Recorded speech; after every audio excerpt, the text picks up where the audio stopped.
با آغاز شدن موسم سرما تشویق و تردد کارمندان اگنتی خوجگی جنگل نزد حکومت جمهوری تاجیکستان بیشتر است. باردن برف زیاد و نهایت سرد آمدن آب و هوا در بعضی گوشه و کنار مملکت مشکلاتی را میکنند، مخصوصا در آن منطقه‌هایی که به مؤسسه دولتی خوجگی جنگل ناحیه ونج ولایت مختار کوهستان بدخشان واگذار است مشکلات را پیش می‌آورد، زیرا در فصل سرما زیر برف ماندن علف‌های طبیعی و برگ‌های درختان وضع زندگی پرندگان و حیوانات نادر در دامنه‌کوه‌ها و بلندی‌ها به خوراک افزوده است. از این لحاظ کارمندان مؤسسه دولتی خوجگی جنگل ناحیه ونج ولایت مختار کوهستان بدخشان در این دوره مسئولیت بیشتر دارند. کارمندان ساحه در جماعت‌های دهاتی جاویدان، راون، تخرف مراتب چهارم است که در جای جمع‌شوی پرندگان و حیوان‌های وحشی، کاه و دان اینچنین میوه خشک از قبیل زردآلو سیب پوشیدند. با دستور سپارش راهبردی اگنتی خوجگی جنگل نزد حکومت جمهوری تاجیکستان و مقامات جای محلی حکومت دولتی ناحیه ونج در دامنه‌کوه‌های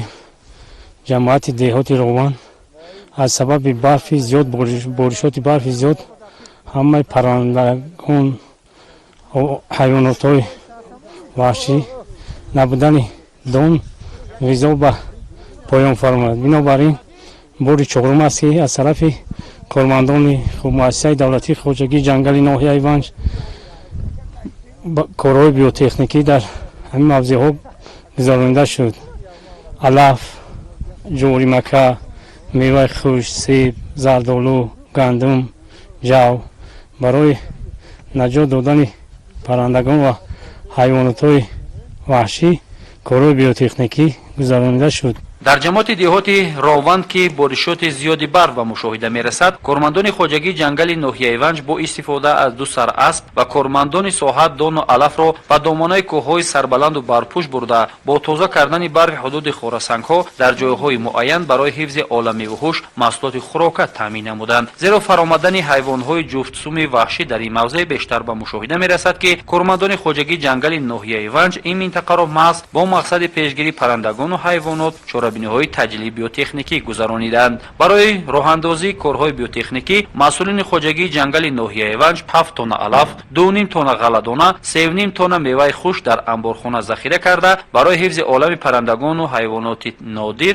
از آنها استفاده کرده در روزهای آخر موادهای غذایی در موضع‌های مختلف بلندکوه که جای زیست پرندگان و حیوانات است دسترس گردید.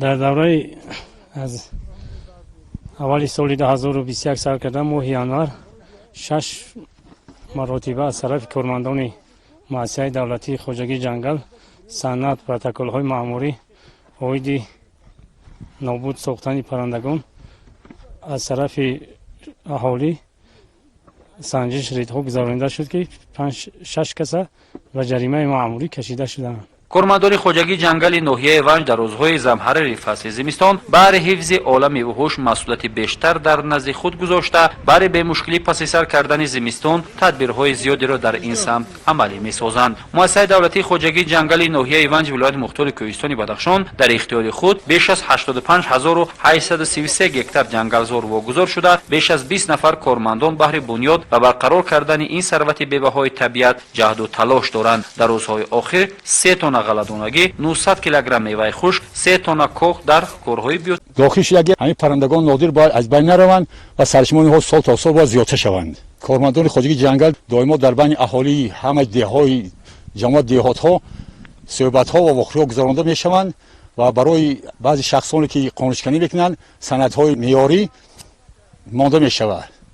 تا حاضر در حدود ناحیه نیست حاضر یگان قانونشکنی همه کارمندان خوجگی کار کرده رفتند. نگاهبین هم خوب است. در بعضی اقلیم ها از سبب زیاد بودن برف و پاشیدن مثال علف ها و دان ها و دیگر چیزا برای پرندگان و حیوانات وحشی همه روزه کار و فعالیت کردن استفاده‌اند. در جنگلزار حدود مؤسسه دولتی خوجگی جنگل ناحیه ونج همه گونه حیوانات نادر که در کتاب سرخ تاجیکستان داخل میباشند واخوردن ممکن است. از این لحاظ محافظت آنها در شرایط سرد زمستان وظیفه اولین درجه جنگلبانها و کارمندان حفظ محیط زیست میباشد.